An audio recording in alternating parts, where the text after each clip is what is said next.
साथियों सबको नमस्कार। मैं मनीष कुमार अपने official YouTube channel Manish Kumar digital में सबका स्वागत कर रहा हूं। दोस्तों आज हम बात करने वाले हैं बैंकिंग वैकेंसी के अंदर, यानी कि बैंक ऑफ बड़ौदा के अंदर एक रिक्रूटमेंट निकला है जो है वो ऑफिस असिस्टेंट यानी कि प्यून के पद पे बहाली निकली है। बिल्कुल रेगुलर बेसिस पे है, यानी कि परमानेंट बहाली है और ये आपका सब ऑर्डिनेट क्वार्टर है आपको बैंक ऑफ बड़ौदा, उसके अंदर ये बहाली आई है।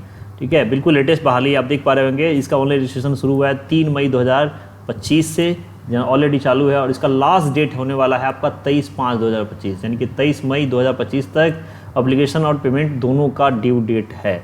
तो जो भी 10th लेवल के कैंडिडेट्स हैं उनके लिए वैकेंसी निकल के आई है दोस्तों। ठीक है, जो इसका ऑफिशियल नोटिफिकेशन मैं आपको ऑलरेडी शो कर रहा हूँ, जो आपको बैंक के वेबसाइट पे भी मिल जाएगा। वहाँ से आप सारा चीज़ देख पाएंगे कैसे रजिस्ट्रेशन करना है। अभी हम उसकी सारी चीज़ चर्चा भी करने वाले हैं, कितनी सीट होने वाली है, क्या इनका क्राइटेरिया है, हर एक चीज़ हम लोग बात करेंगे बारीकी से। तो चलिए शुरू करते हैं। जैसे सबसे पहले हम लोग देखें कि स्टेट वाइज वैकेंसीज डिटेल आपको दिखाना और रिजर्वेशन का, तो यहाँ आप देख सकते हैं। यहाँ देखिए सारे स्टेट्स अब कवर्ड है, आंध्र प्रदेश हो, असम हो, बिहार हो, चंडीगढ़ हो। टोटल नंबर ऑफ वैकेंसीज आपको यहाँ पे मिल जाएगी। तो बहुत हर एक स्टेट्स का हम लोग बात करें बहुत लंबा हो जाएगा। ओवरऑल बात करें तो यहाँ पे टोटल 500 सीट्स है। आप लोग अपनी कैटेगरी और स्टेप के हिसाब से देख लेंगे कितनी सीट्स आके कौन से वैकेंसी में कहीं है। इसका लिंक आपको डिस्क्रिप्शन में मिल जाएगा, जहाँ से आप सारी चीज़ें चेक कर सकते हो। बात करें पोजीशंस की, तो देखिए आपका जो पोस्ट है ऑफिस असिस्टेंट का है, जिसको हम लोग प्यून बोलते हैं। 500 वैकेंसी, एक नंबर ऑफ वैकेंसी बहुत अच्छी है। मिनिमम एज होने वाला है 18 और मैक्सिमम होने वाला है 26 विदाउट रिजर्वेशन।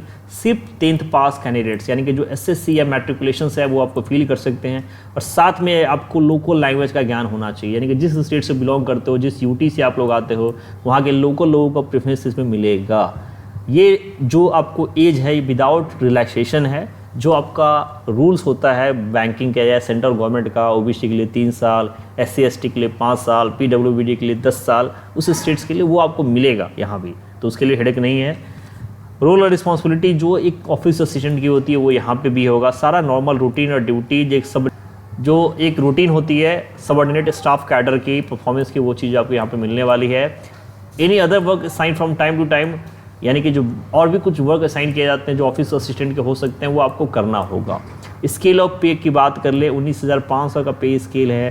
665, 22,160। देखिए यहाँ पे ग्रोथ की बात की जा रही है, यानी कि 37,815 तक का स्केल होने वाला है। यहाँ पे एक अच्छी सैलरी है। बैंक में आपको पता है बैंक अच्छी सैलरी देता है। इसके अलावा जो बेसिक पे है, DA, HRA, CCA, special allowance, transport, जो भी चीज़ गवर्नमेंट को दी जाती है लोन में, वो सारी चीज़ें आपको भी मिलेगी।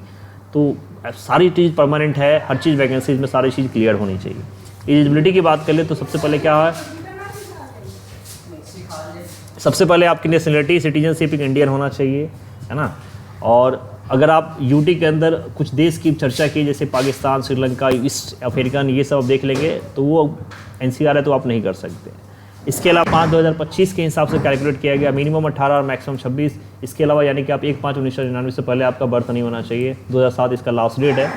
कैटेगरी आप चेक कर सकते हैं, है ना। यहाँ पे रिलैक्सेशन 5 साल, जैसे मैंने आपको बताया SC ST में, OBC के अंदर 3 साल का, PWBD के अंदर 10 साल। अगर आप एक सर्विस मैन हैं तो आपको एक्चुअल पीरियड ऑफ सर्विस मिलेगी यहाँ पे, वो चीज़ें यहाँ भी लागू है।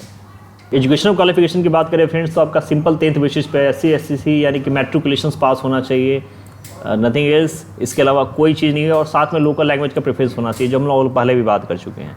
ठीक है, अब बात कर लेते हैं एप्लीकेशन फ़ीस की। तो आपका जो चार्ज होने वाला है वो जनरल, EWS और OBC के लिए आपका 600 plus applicable taxes plus payment gateway charge, यानी कि 650 के अप्रॉक्स पड़ेगा। और आपका जो SC ST हो, PWBD हो या एक सर्विसमैन या वीमेन कैंडिडेट्स है, उसके लिए सिर्फ 100 प्लस सर्विस चार्ज, यानी कि बैंक के जो चार्ज होते हैं वो दिए गए हैं। तो ये आपकी फ़ीस होने वाली है। प्री एग्जामिनेशन की अगर हम बात करें तो देखिए बैंक एक pre examination training SC ST OBC PWBD की अरेंज करेगी, जो फ्री ऑफ कॉस्ट होने वाला है, टोटली ऑनलाइन मोड में। लेकिन ये सिर्फ होगी SC ST OBC PWBD के लिए। ठीक है, ये प्री एग्जामिनेशन ट्रेनिंग होगी, बाकी ग्रुप के लिए ट्रेनिंग नहीं होगी। जो इस कैटेगरी के लोग होंगे बस उन्हीं को ये ट्रेनिंग दी जाएगी। लोकेशन ऑफ पोस्टिंग, देखिए आपका जो पोस्टिंग है वो डिपेंड करेगा बैंक के रिक्वायरमेंट के अंदर, टाइम टू टाइम ये चेंज हो सकता है। उसके अंदर जो भी ब्रांचेज होंगे वहाँ पे आपकी पोस्टिंग दी जाएगी। प्रेफर किया जाता है स्टेट्स को, आप यूटी जहाँ से भी बिलोंग करते हो। प्रोबेशन पीरियड आपका होने वाला 6 मंथ्स का आपके ज्वाइनिंग डेट से, और सक्सेसफुल कंप्लीशन के बाद आपको पूरा पेमेंट पूरा स्केल मिलता है। बात कर लेते हैं सबसे ज़रूरी सिलेक्शन प्रोसीजर की। तो देखिए आपका एक ऑनलाइन टेस्ट होगा जिसके अंदर लोकल वर्नाक्युलर लैंग्वेज टेस्ट यानी कि जिसको हम लोग LPT टेस्ट बोलते हैं कैंडिडेट्स का, वो भी होने वाला है जो क्वालिफाइंग या पासिंग नेचर का होता है। ठीक है, अगर कैंडिडेट्स ज़्यादा होते हैं तो हो सकता है उसमें multiple choice, descriptive, psychometric test, group discussion जोड़ दिया जाए। वो डिपेंड करेगा नंबर ऑफ वैकेंसीज के ऊपर। देखिए यहाँ पे स्ट्रक्चर ऑनलाइन टेस्ट दे दिया गया है। आपके जो सवाल है 25 क्वेश्चन होने वाले हैं आपका नॉलेज ऑफ इंग्लिश लैंग्वेज से, 25 जनरल अवेयरनेस से, 25 आपका एलिमेंट्री अर्थमेटिक से और 25 नंबर का साइकोमेट्रिक टेस्ट, यानी कि टोटल 100 क्वेश्चन है 100 मार्क्स के। मीडियम ऑफ टेस्ट आपका इंग्लिश हिंदी दोनों में होगा, ऑफिशियल लैंग्वेज में भी हो सकता है, और टोटल 80 मिनट का पेपर होने वाला है। ठीक है, अगर आपको लोकल लैंग्वेज की लिस्ट चाहिए तो आप जिस स्टेट्स होंगे आपको ऑलरेडी पता है, ऐसे यहाँ पे दिया भी गया ऑफिशियल लैंग्वेज में। जैसे आंध्रा में देखिए तेलुगु उर्दू, असम के अंदर असमीज, बिहार के अंदर हिंदी उर्दू। तो ये आप ऑफिशियल लैंग्वेज का पीस देख सकते हैं कि आप किस लैंग्वेज को प्रेफर करते हैं। देखिए एग्जामिनेशन सेंटर की भी लिस्ट यहाँ पे दे दी गई है कि सेंट्रल एग्जामिनेशन आप जिस स्टेट से भी होते हैं, इस स्टेट में देख सकते हैं कि आपके कौन कौन से डिस्ट्रिक्ट को सिलेक्ट किया गया है एज एग्जामिनेशन सेंटर। फाइनली अगर आप बात करें कैसे अप्लाई करना, तो देखो टोटली ऑनलाइन अप्लाई मोड से होगा। bankof.baroda.co.in इनका ऑफिशियल वेबसाइट है, और किसी भी मोड से आपको एप्लीकेशन नहीं भेजना है। ठीक है, आपके पास एक personal email ID, contact number होना चाहिए, और वहाँ पे जो एप्लीकेशन प्रोसेस होगा वो आप कर सकते हैं। आगे की वीडियो में हम बात करेंगे ब्रीफली कि कैसे इसको अप्लाई करना है। तत्काल में आपको सारी इन्फॉर्मेशन दे दी गई है। फ्रेंड्स, अगर आप चैनल पर नए हैं तो प्लीज़ सब्सक्राइब जरूर करिए। और